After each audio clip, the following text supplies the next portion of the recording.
나와 여러분 모두에게 성령의 기름 부으심의 은혜가 충만하기를 축복합니다. 인재앙은 나팔재앙과 대접재앙 7가지, 7인, 7나팔, 7대접 재앙 중에서 7인 재앙은 골격과 같고 중심 뼈대와 같습니다. 7인째는 7나팔이 7인 안에 담겨져 있고요. 또 7나팔 속에 7대접이 담겨져 있기 때문에 7인 속에 7나팔, 7대접이 다 담겨져 있는 것과 같거든요. 그래서 7인이 이 재앙의 아주 중심, 뼈대와 같습니다. 뼈대와 같은데 첫째 인을 뗄 때 흰말이 나왔죠. 이건 가짜 구원자, 적그리스도. 둘째 인을 떼니까 붉은 말이 나왔죠. 전쟁. 셋째 인을 떼니까 검정 말이 나왔는데 이건 기근. 넷째 인을 뗄 때 청황색 말이 나왔는데 이게 바로 괴질, 전염병이었습니다. 1인에서 4인, 네 번째까지는 말 시리즈였죠. 오라 하면 말이 나왔고 그 말이 그 재앙을 상징하는 그런 색감이 있었죠. 그리고 5째 인을 뗄 때는 재앙이 아니었죠. 재앙이 아니었습니다. 그리고 6째 인은 지구대격변. 그러니까 예수님 재림 직전에 이제 처음 하늘과 처음 땅이 사라져버리는 그런 무시무시한 재앙이 6번째 인을 뗄 때 나타나고 7째 인을 뗄 때는 7나팔이 담겨져 있어요. 그래서 이 말씀을 이제 보면 5째 인을 뗄 때는 이건 재앙이 아니었네. 그러면서 우리가 말씀을 통해 많은 은혜를 받았는데 요한계시록 강해하고 난 다음부터 꿈을 꿔도 요한계시록 강해를 합니다. 꿈을 꿔도 설교 준비를 하고 있어요. 이제 5째 인을 떼실 때라는 설교한 후에 이렇게 밤에 잠을 자는데 설교 준비를 열심히 막 씨름하면서 하다가 1시쯤 깼어요. 1시쯤 딱 이렇게 깨가지고 잠이 안 와버려요. 이게 이제 그 꿈속에서 설교 준비했던 그 주제들이 있지 않겠습니까?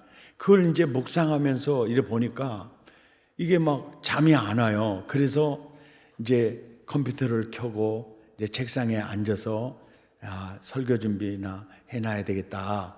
그리고 이제 말씀을 묵상을 하면서 이제 설교 준비를 했는데 사실은 그때는 이제 5째 인 뗐으니까 이제 6째 인으로 가려고 사실은 개인적으로 마음을 먹고 있었는데 꿈속에서 설교 준비를 하면서 씨름하다가 딱 눈을 떴는데 어떤 생각이 딱 떠오르냐면은 첫째 인에서 넷째 인까지는 사실은 언제부터 이 인이 떼지느냐면은 계시록 1장에 내가 속히 될 일을 보이겠다 그랬잖아요. 그러니까 그때부터 적그리스도 출현하죠. 그리고 전쟁, 또 이렇게 기근, 그 다음에 전염병, 수천 년의 역사가 이렇게 왔지 않습니까? 오고 5째 인을 통해서 이렇게 보여주는 이 내용이 이 안에 굉장한 메시지가 담겨져 있구나. 이제 그걸 깨닫게 된 거예요. 지난주에 다섯째 인을 떼실 때 이 설교는 이 이면에 표면적 일종의 말이었구나. 그러면서 이제 이 질문이 나는 거예요. 왜 이걸 보여주지?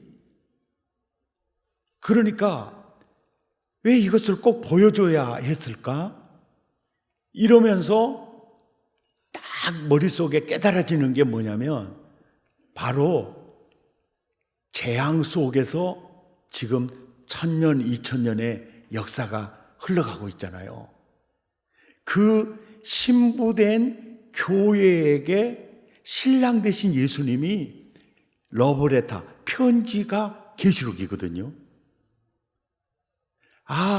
그러니까 그 다섯째 인을 통해서 죽임당한 영혼들이 기도하고 그 기도에 응답하시는 이런 광경을 보여주시는 진짜 중요한 이유가 있겠구나. 이게 생각이 되는 거예요. 그 이유가 뭘까? 그러면서 다섯째 인을 통해서 보여주는 놀라운 메시지는 재앙 속에서 사는 우리에게 주는 메시지예요. 첫째, 둘째, 셋째, 넷째 인이 떼진 그래서 재앙 속에 있는 신부된 교회, 우리들에게 주시는 놀라운 메시지가 이 속에 담겨져 있구나. 그런 생각이 이제 떠나지 않아서 이 세 구절을 계속해서 이제 묵상을 하면서 이제 질문을 해본 거예요. 구절을 딱 보면은요, 다섯째 인을 떼니까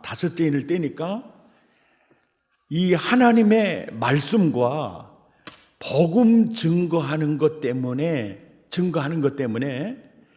죽임을 당한 영혼들을 보여주는 거예요. 죽임을 당한 영혼들을 보여주는 겁니다. 그러면은 여기에서 죽임을 당한 영혼들이 있으니까 죽이는 사람들이 있다는 겁니까? 없다는 겁니까? 있다는 거죠. 그러니까 이 세상에는 예수 믿는 것 때문에 죽임을 당한 영혼들도 있고 또 그를 박해하고 죽이는 사람들도 이 지구상에는 이 재앙 속에서 공존한다는 거예요. 공존한다는 거예요. 그러면서 또 궁금한 게 뭐냐면은 죽이는 사람들이 죽임을 당하는 사람들을 볼 때 어떤 생각을 가졌을까? 그러면 그들은 이런 생각을 가졌죠. 바보들, 나 같으면 안 믿었겠다. 그런데 미련하게 계속 믿음 지키다가 죽냐? 그러면서 죽이는 사람들은 죽임을 당하는 사람들을 지혜롭게 봤겠어요? 어리석게 봤겠어요? 아주 똑똑한 사람들이다라고 생각했겠어요? 멍청하다고 생각했겠어요? 멍청하다고 생각한 거예요. 아주 답답한 사람들이다. 그렇게 이제 생각을 했겠죠. 그러면서 죽이는 사람들과 죽임을 당하는 사람들이 사는 것이 바로 이 세상인데, 죽이는 사람들은 이렇게 생각을 했겠죠. 너희는 이제 끝이야! 너의 인생 끝났어! 이렇게 했겠죠. 끝이야! 너 인생 끝났어! 그랬겠죠. 그랬을 때 10절에 그들은 끝나지 않았어. 이걸 보여주는 거예요. 그들은 끝나지 않았어. 그들은 큰 소리로 아주 당당하게 대주제요, 역사의 주관자시요, 역사의 심판자시요, 그러는 거예요. 우리의 피를 신원해 주지 않으기를 어느 때까지 하시겠습니까? 당당하게 그들은 낙원에서 끝이 아니었어요. 시퍼렇게 살아 있었어요. 시퍼렇게 살아 있었어요. 그리고 그들의 기도에 예수님이 응답을 하시는데, 이기는 자에게 입혀주는 흰 두루마기를 입혀주고 그러는 거야. 야, 내가 창세전에 택하시고 예성한 백성들이 다 들어오기까지 쉬어라, 쉬어라. 그것을 이게 보여주는 거예요. 자, 이것을 보여주는 이유가 뭐냐면, 야, 이걸 봐. 이걸 봐. 그러면서 재앙 속에서 살아가려고 하면 눈이 정말 중요한데, 어떤 인생관을 가져야 할 것인가? 또 어떤 역사관을 가져야 할 것인가? 그리고 어떤 세계관을 가지고 살아야 할 것인가? 그리고 어떤 인생관을 가지고 살아야 할 것인가? 사람의 눈이 둘인 이유는요, 사람의 눈이 둘인 이유가 굉장히 많이 있는데요. 사람의 눈이 둘인 이유는요, 야, 육신만 보고 살지 말고 네 영혼도 봐야 돼. 이게 눈이 둘인 이유예요. 또 금생만 보지 말고 뭡니까? 내세도 봐야 돼. 너만 보지 말고 이웃도 보면서 살아야 돼. 그래서 성경에도 눈이 밝으면 온몸이 밝아요. 눈이 밝으면. 그런데 죽임을 당한 영혼들의 눈은 열려 있었죠. 인생은 금세로 끝나는 게 아니야. 이런 역사관을 갖고 있었어요. 이런 세계관을 가지고 있었어요. 야, 인생의 결산은 땅에서 나는 게 아니고 하늘에서 나. 이런 역사관. 아, 인생이 이렇구나. 다섯째 인을 통해서 죽임당한 영혼들이 흰 두루마기를 입고 쉬는 모습을 보여주면서, 야, 너 어떤 역사관을 가지고 살아? 어떤 인생관을 가지고 너 인생을 봐야 되겠니? 어떤 세계관을 가지고 너 인생을 보면서 살아야 하겠느냐? 이것을 다섯째 인을 통해서 느끼게 하고 깨닫게 하고 보여주고 싶으셨구나. 아멘. 이걸 가르쳐 주는 거예요. 그리고 보세요. 죽이는 자도 있고 죽임을 당하는 자도 있어요. 죽이라 명령을 내리는 사람은 로마 황제입니다. 그리고 집행하는 이들은 전부 우리말로 경찰관들이에요. 공안부 직원들입니다. 이들이 죽어요. 그리고 죽임을 당한 영혼들은 바로 예수 믿는 것 때문이에요. 이유가 딱 그거예요. 그것으로 이제 갑니다. 그리고 그들을 죽일 때 바보들, 네 인생 끝났어, 이제 그랬거든요. 근데 다섯째 인을 통해서 그들이 끝난 게 아니고 낙원에서 너는 내 아들이야. 흰 두루마기, 네가 승리했어. 네가 승리했어. 그러니까 그걸 보면서 이제 어떤 의미요? 야, 세상의 명예, 세상의 권력, 세상의 어떤 소유, 이게 어떤 의미가 있지? 이것을 보여주는 거예요. 김영석 교수님이 100세를 살아보니 라는 책에서요, 100세를 살아보니까 명예도 별것 아니더라. 권력도 그건 한 줌에 흙에 지나지 않더라.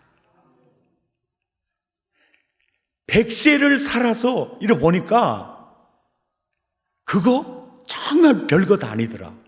그런데 죽임당한 영혼들, 낙원에 있는 그들을 모습을 딱 보여줄 때 그건 아무 의미가 없는 거예요. 로마 황제 죽이라고 명령했죠. 언론 회원들 권력을 가지고 있었죠. 그런데 그 나라에는 없잖아요.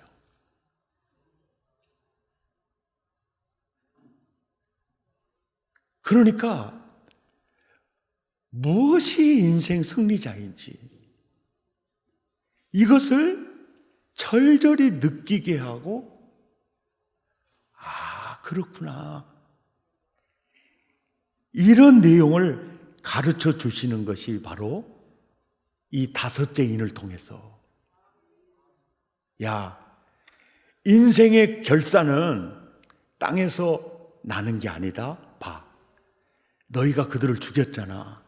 그 결산이 하늘에서 어떻게 났니? 이 사건을 통해서 이 세상은 여관집과 같고 인생은 나그네야. 이해가 되시죠?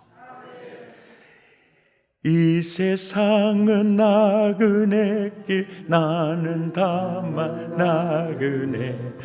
나의 집은 저 하늘 저 너머 있고, 천사들은 하늘에서 나로라고 부르니, 나는요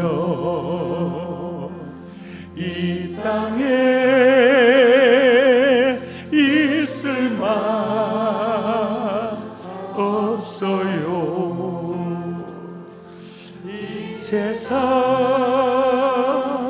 이 세상 나의 집은 아니요, 우리 구주 머지않아 다시 오실 때, 천사들은 하늘에서 나로라고 부르니, 나는요 이 땅에 있을 만 없어요.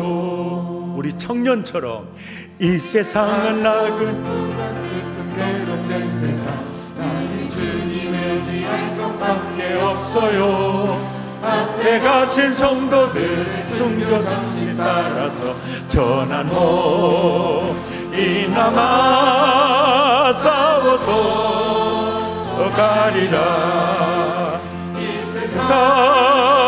이 세상 나의 집은 아니요, 우리 구주 머지않아 다시 오시네. 천사들은 하늘에서 나로라고 부르니, 나는요 이 땅에 있을 만 없어요. 이 세상은 어젯밤의 꿈과 같은 천막진, 이 꿈은 저마다 물거품 같고, 해 아래서 바람 잡는 것과 같이 좋게나, 나는요 주님만 섬기고 살래요. 이 세상 나의 집은 아니요, 우리 구주 머지않아 다시 오실 때, 천사들은 하늘에서 나로라고 부르니, 나는요 이 땅에 있을 만 없어요. 스데반도 그렇고 히브리서 11장에 나오는 순교 믿음의 선배들도 그렇고요, 억울하게 순교당하는 사람은 한 사람도 없었어요. 억지로 그냥 죽임을 당하긴 하지만 난 너무 억울하다, 후회하거나 그러지도 않았어요. 성경은 이렇게 말합니다. 세상이 그들의 내면에 타오르는 천국을 억누를 수 없었다. 그들의 구원의 기쁨을 빼앗을 수 없었다. 그 죽임을 당하는 그 영혼들이 당당하게 큰 소리로 대주제여 기도하는 모습을 보면서 흰 두루마기를 입고 승리자의 반열에 있는 이 모습을 보여주면서 이들이 어떻게 순교당할 수 있었을까? 저들이 믿음을 부인하지 않고 끝까지 예수의 믿음을 지키면서 어떻게 저렇게 승리할 수 있었을까? 세상 흔들리고 사람들은 변하고 사악해져 가는데 어떻게 저들은 끝까지 믿음으로 승리할 수 있었을까? 그 비결이 뭘까? 그것을 보여주는 겁니다. 세상 흔들리고 사람들은 변하여도 나는 주를 섬길 거야. 세상은 흔들리고 사람들은 변하여도 나는 주를 섬기리. 주님의 사랑은 영원히 변하지 않네. 나는 주를 신뢰해. 오직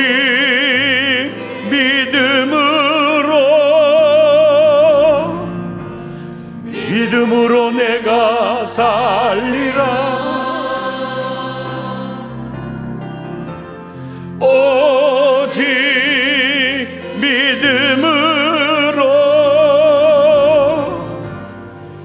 믿음으로 내가 살리라.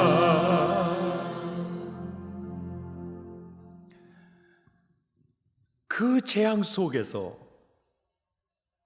어떻게 순교를 당하면서도 끝까지 승리할 수 있었을까? 이유는 오직 믿음으로요. 오직 믿음으로.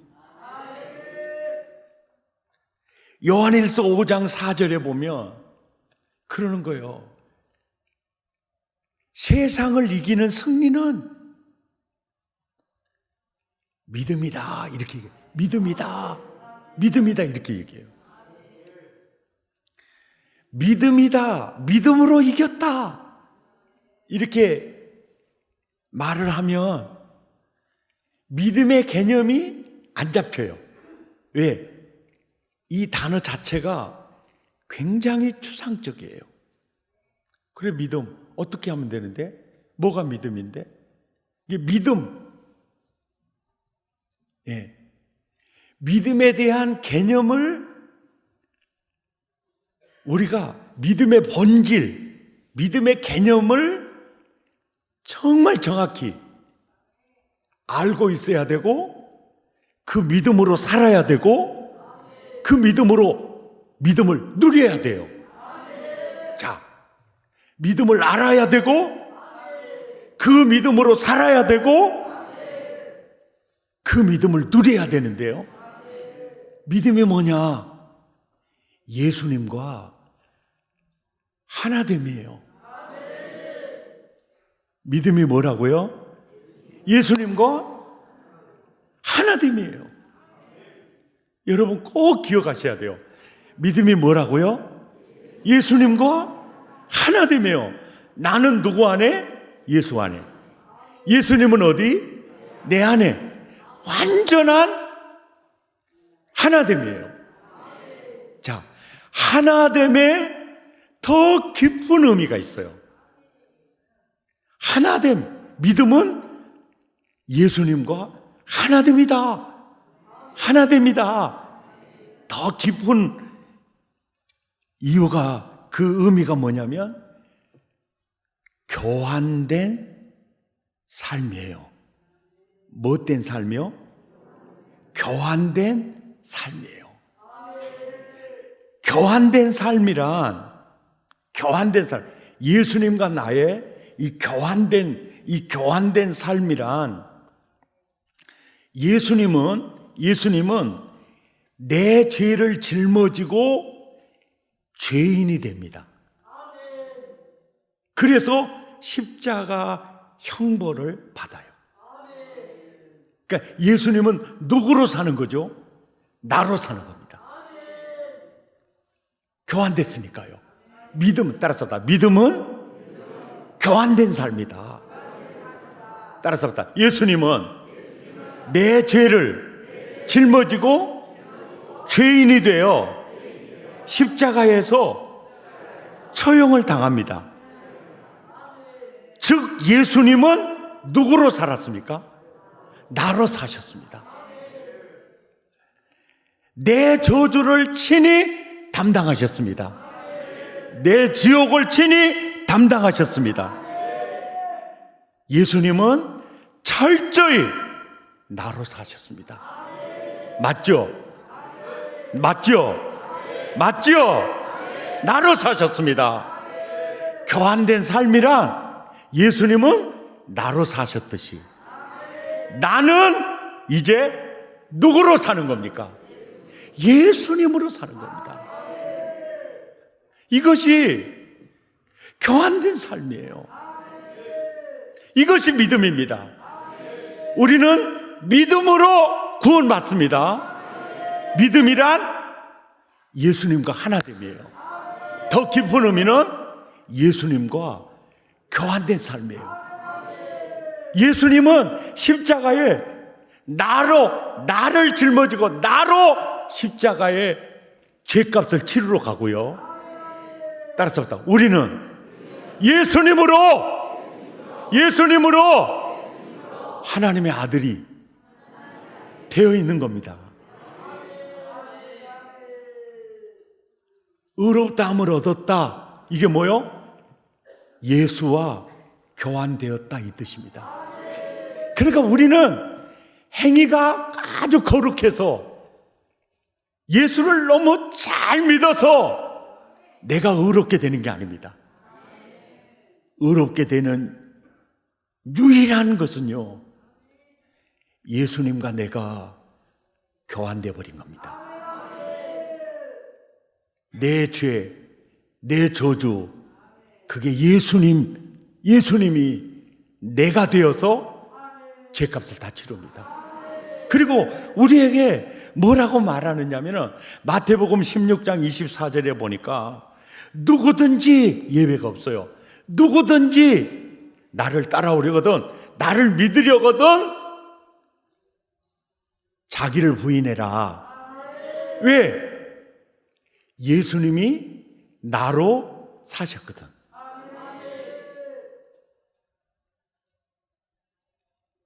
나와 연합된 너는 네가 없어. 너는 없어. 이해가 되시죠? 왜? 믿음이 뭐요? 교환되어 버렸기 때문에. 그러니까 우리는 주님 앞에 설 때 예수로 서는 겁니다. 의로 서는 겁니다. 그래서 그리스도와 함께 유업을 이을 상속자로 선다는 것은 예수로 서는 겁니다. 이것이 구원입니다. 이것이 구원입니다. 이게 믿음의 본질입니다. 본질. 믿음은 예수님과 하나됨이구나. 예수님과 내가 교환된 사건이구나. 교환된 사건이구나. 그래서 바울의 신앙 고백이 갈라디아서 2장 20절인데 그러는 거예요. 내가 그리스도와 함께 십자가에 못 박혔은즉, 내가 그리스도와 함께 십자가에 못 박혔나니, 거기서 보세요. 그런 적 이제 완전히 교환돼 버리는 거예요. 예수님은 내가 되어서 십자가에서 죽으시고 거기서 나는 이제 예수로 살게 되는 거예요. 이게 교환된 삶이에요. 우리가 세례를 받죠. 세례를 받는 것은 우리는 주로 편리하게 약식 세례로 이렇게 받습니다. 그러나 사실 세례는요, 이 세례 요한이 받았던 것처럼 또 예수님이 받았던 것처럼 있잖아요. 물속에 완전히 들어갔다가 나와야 돼요. 들어갔다 나와야 돼요. 그러니까 이 세례가 그거예요. 물속으로 확 들어가죠. 그러면 들어가서 숨을 쉬어야 돼요. 멈춰야 돼요. 예? 멈추라고 말 안 해도 멈춰요. 그러니까 무슨 얘기요? 너 예수와 함께 물속으로 딱 들어가. 너 죽었어. 이게 뭐요? 숨을 딱 멈춰요. 그거 죽은 거요. 다시 쳐들면 숨 쉬잖아요. 너 예수와 함께 죽었다가 너 살았어. 이 개념을 갈라디아서 3장 27절에서 여기도 그래요. 누구든지 예외 없이 그리스도와 하나 되기 위해서, 연합되기 위해서 세례를 받는 자는 이제 보십시오. 나는 사라져요. 그리고 그리스도로 옷 입혀졌느니라. 이게 뭡니까? 완전 교환된 상태예요. 그러니까 우리는, 구원받는 우리는 나로 사는 겁니까? 예수로 사는 겁니까? 예수로 사는 거예요. 예. 의인으로 사는 겁니까? 죄인으로 사는 겁니까? 맞죠? 그리고 저주인으로 사는, 빈곤한 자로 사는 겁니까? 부유한 자로 사는 겁니까? 예? 완전히 부유한 자로 사는 거예요. 지금 대한민국의 국적을 가진 사람들은요, 절대 빈곤자가 있을까요, 없을까요? 심지어는요, 사업을 해서 부도가 났어요. 그러면 파산 신청하면 죽을 때까지 먹고 살 수 있을까요, 없을까요? 있어요. 자, 지금 저 남미에 아메리칸 드림을 꿈꾸고 4,000km를 걸어서 가다가 죽은 사람, 또 물에 빠져서 죽은 아이들, 요즘 뉴스 많이 나오잖아요. 왜 그렇게 걸어가죠? 거기는요, 절대 빈곤자가 있어요. 조선시대에요, 굶어 죽는 절대 빈곤자가 있어요. 지금 북한도 있어요. 그리고 전 세계적으로 절대 빈곤에 시달리면서 진짜 그런 자들이 있습니다. 한국은요, 절대 빈곤자는 없어요. 쌀이 없다? 동사무소 가면 있어요. 있어요. 복지과 찾아가세요. 누구를 연결해서라도 쌀 문제 해결해 줘요. 이해가 됩니까? 대한민국 진짜 복받은 나라예요. 이해가 되시죠? 예, 정말로 복받은 나라예요. 그런데 한국 사람들이, 우리들이요, 뭐 때문에 기분 상하고 뭐 때문에 속상하고 기분이 조금 거시기해지냐면요, 절대 빈곤자는 없어요. 뭐 때문에? 상대적 빈곤감 때문에 사람이 기분 상해요. 나는 25평 아파트 구입해서 갔어요. 너무 좋았어요. 근데 우리 동생은 30평 아파트 들어가 버렸어요. 그때부터 아랫배부터 시작해가지고 살살 아프기 시작해요.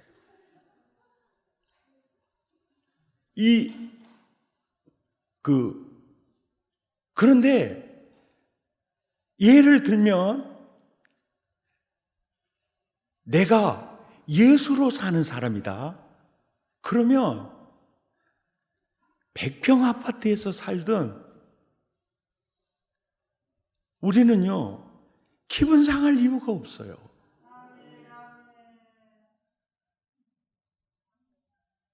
이게 굉장히 중요해요. 그러니까 바울은 고린도후서 9장 6절에 나는 무명한 자 같으나 유명한 자요, 죽은 자 같으나 보라 우리가 살아있고 징계를 받는 자 같으나 죽임을 당하지 아니하고 근심하는 자 같으나 항상 기뻐하고 가난한 자 같지만 많은 사람을 부요하게 한다.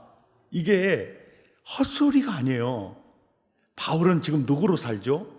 예수로 살아요. 우리는요, 십자가에서요, 절대 빈곤, 절대 가난은요, 예수님이 가지고 갔었어요. 그리고 우리는 절대 부요증에 있어요. 이 절대 부요증에 있어요. 이 복음을 확실히 아는 사람은요, 시샘 부릴 이유가 없어요. 이해가 되십니까? 굉장히 너그럽게 여유 있게 이렇게 살 수가 있어요. 부동산 가격이 많이 올랐어요. 강남의 어떤 아파트 같은 경우에는 한 10억 정도 오른 것 같아요. 근데 목포는 1억도 안 올랐어요. 그러니까 우리 목포 사람들이 지금 배가 좀 아프겠죠. 그러면 이 세상이 왜 이러냐. 그런데다가 LH 사태, 이 도시 개발 계획을 아는 종자들이 막 투기를 했다고 하니까 지금 대한민국 전체가 화가 났잖아요. 이 화가 이렇게 났죠. 처음에 서울 사람들이요, 아파트값 올라가니까 어머나 또 1억 올랐어, 어머나 또 2억 올랐어, 어머나 할렐루야 놀렐루야. 근데 세금이 공시지가가 막 올라가면서 종합부동산세, 부유세, 종합부동산세 안 냈던 사람들이 이제 해당이 돼버리니까 언제 눈 뜨고 보니까 연금 나온 놈 세금으로 다 가져가 버린 거예요. 그런데다가 지금 이 LH 사태가 나오니까 더 이제 막 화가 난 거예요. 그러면 우리가 언제 아파트값 올려주라 그러자! 이거 진짜 눈 뻔히 뜨고 이게 난리가 아니에요. 난리가 아니에요. 남학도청 들어오면서 그 상가 200평 분양 받아가지고 5층짜리 빌딩 딱 지은 분 훌륭하죠. 근데 가만히 생각해 보니까 이것을 아들한테 물려주자니 상속세, 증여세가 이거 만만치 않아. 그러면 빌딩만, 그러니까 부모 입장에서 그냥 아야 너 상속 받아가라 이러고 싶은 마음이 굴뚝 같은 거요. 근데 월급쟁이로 사는 사람들이 그거 증여 딱 받아가지고 세금은 네가 감당해라 뭐 이런 식으로 하니까 아빠 나 안 가져가 볼라요. 아이고 나 안 가져가 볼라요. 이거 가만히 생각해 보십시오. 자, 한국의 절대 빈곤층이 사라졌어요. 뭐 때문이죠? 그들이 낸 세금 때문에 그래요.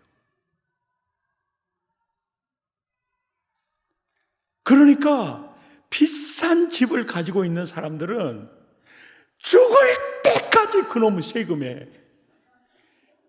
죽도록 충성하다가 가는 거예요.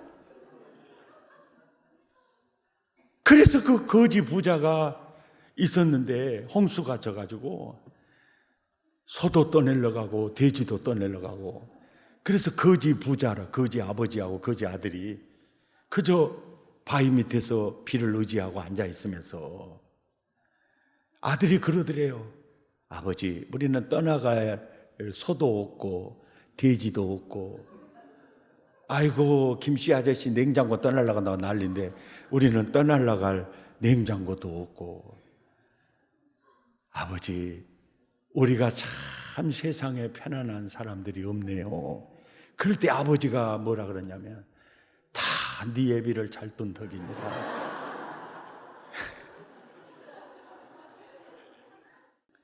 우리 예수 믿는 사람들은요, 이렇게 잘 사는 사람, 부유한 사람들, 한국 사회에서는요, 기업인들 진짜 세금 많이 부담하고 월말만 되면은 세금 때문에 이러는 사람들 많이 있습니다. 우리는요, 부자들의 많은 세금으로요, 한국의 절대 빈곤층이 사라졌어요. 예. 우리는 부자들을 경멸하거나 미워하기보다 정말 격려가 필요해요. 격려가 필요합니다. 잘 됐다 박수 쳐주고. 왜요? 정주영 씨가 그러잖아요. 나 계산상으로 내 재산 7조인데 눈 감고 가만히 생각해 보니까 쌀 가게 할 때는 내 재산이 있었는데 지금은 내 재산이 아무것도 없어 그래요. 그러더니 진짜 인생이 그거예요. 예. 이거 인생이 그래요. 우리 한국 사회가 너무 이 가진 자들 경멸하고 막 그러는데, 실은요, 막 그들의 어마어마한 세금으로 정치인들 선거도 치르고 그런 거 아닙니까? 예. 우리는요, 바울처럼요, 예수로 살며 있으면 있어서 감사하고 없어도 주님이 나를 어떻게 먹이시는가 그 체험하면서 감사하고, 그리고 없다고 해서 피곤해지지도 않고. 아멘. 마태복음 6장 31절에서 34절까지요, 이 말씀을 예수님이 하시는 그 깊은 이유가 있어요. 염려하여 이르기를, 야, 넌 내 아들이니까 무엇을 먹을까, 무엇을 마실까, 무엇을 입을까 하지 마라. 그것은 이방인들이 하는 거고, 이 모든 것이 너희에게 있어야 할 줄을 그분이 알고 계신다. 아버지가 알고 계신다. 그런즉 너희는 무엇을 먹을까, 무엇을 마실까, 그걸 구하지 말고 먼저 그의 나라와 그의 의를 구하라. 그리하면 이 모든 것을 너희에게 더하시리라. 그러면서요, 그러므로 내일 일을 위하여 염려하지 말라. 내일 일은 내일 염려할 것이고 한날 괴로움은 그날에 족하니라. 믿음은 예수님과 하나됨입니다. 믿음은 교환된 체험이에요. 예수님은 내 죄로 사셨고 내 죄로 십자가 지셨고 나는 예수님의 의로 구원받았고, 예, 율법의 저주에서 예수님이 저주를 담당하셨고, 그래서 우리 예수 믿는 사람은요, 절대 빈곤층이 아니고 절대 부요층입니다. 이 노얄패 밀린 거예요. 다섯째 인을 통해서 누가 인생 승리자인가를 보여주고 있는 거예요. 예. 세상에서 큰 소리 떵떵 치고 너희를 잡아 죽였던 자들은 이 승리자가 아니다. 어떤 역사관, 어떤 세계관을 가지고 어디에 너의 인생을 목적을 두며 살아야 할지 이걸 보여주면서 절절히 깨닫기를 원하는 거죠. 아멘. 보아라 즐거운 우리 집 밝고도 거룩한 천국에 거룩한 백성들 거기서 영원히 영광에 살겠네. 거기서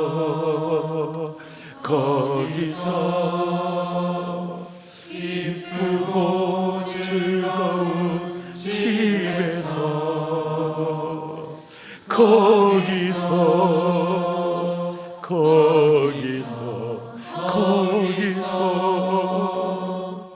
영원히 영광에 살겠네. 바울은 예수로 사니까 빌립보서 1장 23절에서 24절에 보면 솔직한 자기 속마음을 이렇게 털어놔요. 내가 저 낙원과 세상 사이에 끼어 있다. 차라리 몸을 떠나 나 그리스도와 함께 거하는 게 정말 내 소원인데 이 땅에 내가 사는 것이 너희를 위하여 유익하겠구나.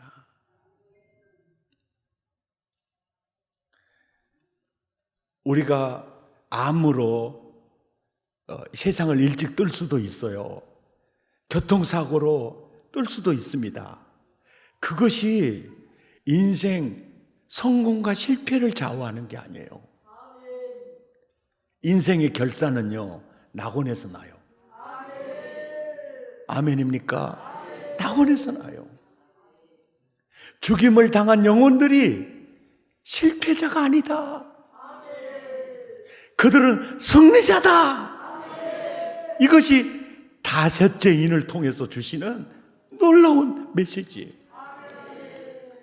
아멘. 우리는 예수로 사는 사람들이요, 예수의 의로 사는 사람들이고 예수의 부여로 사는 사람들이고, 그러니까 세상 사람들이 우리를 욕해도 사실은 나와는 아무 상관이 없는 욕이에요. 그들이 비방을 해도, 그들이 나를 조롱을 해도, 예수님 보세요. 막 예수님을 희롱하고 예수님을 조롱해도 그 조롱은 거기서 끝나는 거예요. 바울도 어떤 비방, 네가 사도냐 막 흔들어도 아니야, 나는 예수로 그냥 사는 거예요. 내가 있는 곳이 어디나 천국이다. 아멘. 이것이 바로 재앙 속에서 우리가 살아야 할 라이프 스타일이라는 거죠. 말씀을 마치겠습니다. 첫째인, 둘째인, 셋째인, 넷째인 이 재앙을 하나님이 왜 우리에게 내리시는가? 이 재앙은요, 당신의 백성을 찾으시려는 하나님의 사랑이고 하나님의 몸부림이에요. 하나님은 이것을 통해서 세상을 흔들고 있어요. 그리고 영혼을 흔들고 있습니다. 만약 이런 재앙이 없다면 사람들은 저마다 바벨탑을 쌓을 것이고, 그리고 자신들의 이름을 내느니라고 하나님을 새카맣게 잊어버릴 거예요. 첫째인, 둘째인, 셋째인, 넷째인의 이 재앙은요, 세상을 흔들고 영혼을 흔들어 깨우는 거예요. 목사님, 첫째인이요, 적그리스도 있죠. 가짜 구원자들. 이것은 어떤 의미가 있죠? 보십시오. 화로를 목포에서 서울 가락시장까지 운반을 하면 그 화로 그 수족관 안에 낙지를 한 2마리 정도를 넣어서 운반을 합니다. 왜? 낙지는 물고기를 잡아먹으려고 막 하고 물고기는 안 잡혀 먹으려고 막 피해 다니고, 이래서요, 긴장하면 멀미 안 하잖아요. 멀미하지 말라고 그런대요. 그래야 화로를 건강하게 운송할 수가 있어요. 가짜 구원자, 적그리스도들에 의해서 우리가 긴장을 가지고 있죠. 세상을 이기도록 하는 놀라운 섭리가 있어요. 아멘. 재앙 속에서 우리가 어떻게 살아야 하는가를 보여주는 게 5째인이 주는 메시지입니다. 성경적인 눈을 가지고 살라고 하십니다. 바른 인생관, 바른 역사관, 바른 세계관, 바른 내세관을 가지고 살라고 하십니다. 그리고 재앙 속에서 교환된 삶을 통해서 행복한 궁전이 되기를 원하고, 교환된 삶을 통해서 복음 덩어리가 되기를 원하고, 교환된 삶을 통해서 하나님의 나라로 살라고 하십니다. 왜냐하면 바로 재앙을 통해서 세상을 흔들고 교환된 행복한 삶을 통해서 주께로 돌아오기를 원하죠. 백성을 구원하기를 원합니다. 우리는 어떤 처지에 있든 어떤 상황에 있든 하나님의 아들이고 하나님의 나라입니다. 순교자들이 당당하게 박해와 고난 속에서 천국을 보여주었듯이 너희도 이 땅에서 천국을 보여주기를 원한다. 이것이 5째인을 통해서 우리에게 주시는 놀라운 메시지들라는 거죠. 승리하시기를 축복합니다. 찬양하시겠습니다. 알 수 없는, 보이지 않는, 끝도 없는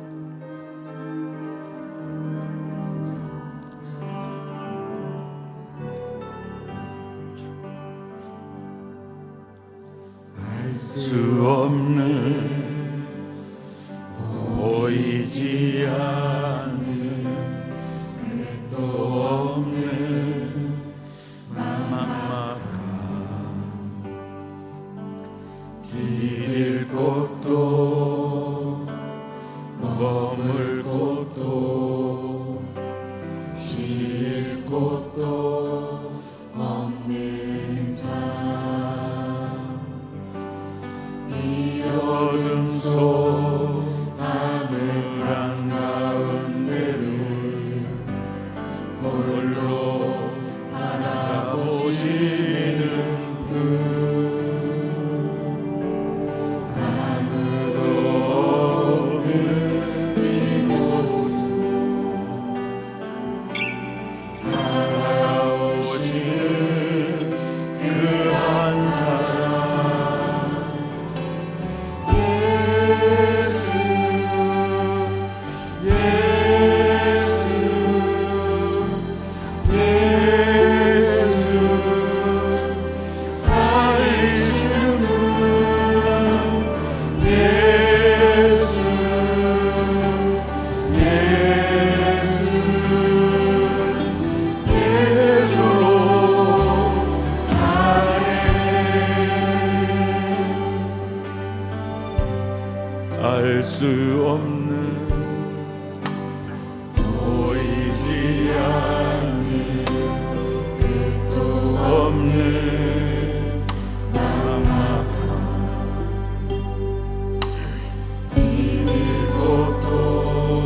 힘으로서 아멘.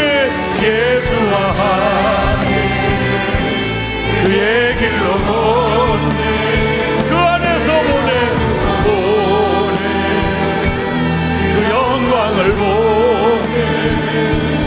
예수로 삶으로 사 예수로 사네. 예수로 사네.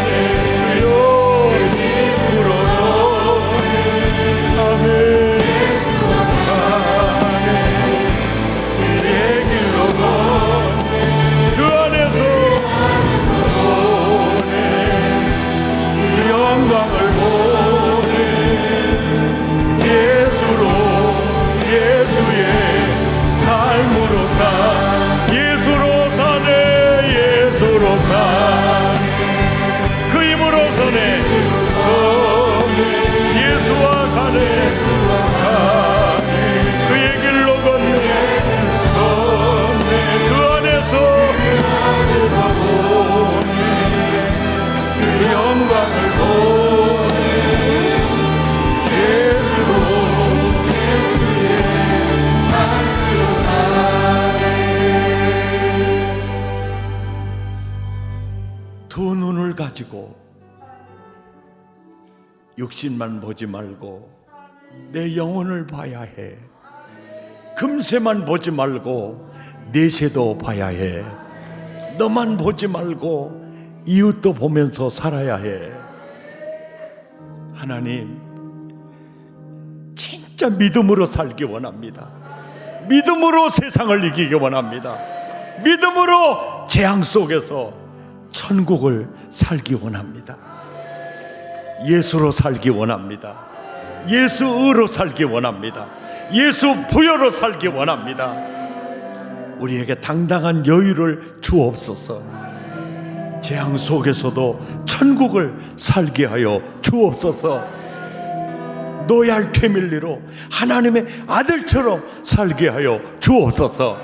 우리 마음을 토하고 입술을 열어 함께 기도합니다. 주여 자비하신 하나님, 나는 죽고 예수님으로, 철저하게 예수님은 나로 사셨습니다. 내 죄로 사셨습니다. 내 저주로 사셨습니다. 주여, 교환된 삶이, 교환된 존재가 바로 납니다. 예수로 살기 원합니다. 예수의 의로, 예수의 신분으로, 예수의 존재로, 예수님의 부여로. 하나님, 성경적인 역사관을 가지고, 성경적인 인생관을 가지고, 성경적인 눈을 가지고 하나님, 넉넉함, 여유, 너그러움, 당당함, 우리 모두에게 허락해 주십시오. 기적을 베풀어 주십시오. 주여, 은혜를 부어 주십시오. 영혼을 만나게 하시고, 아버지, 오늘 제음하게 하시고,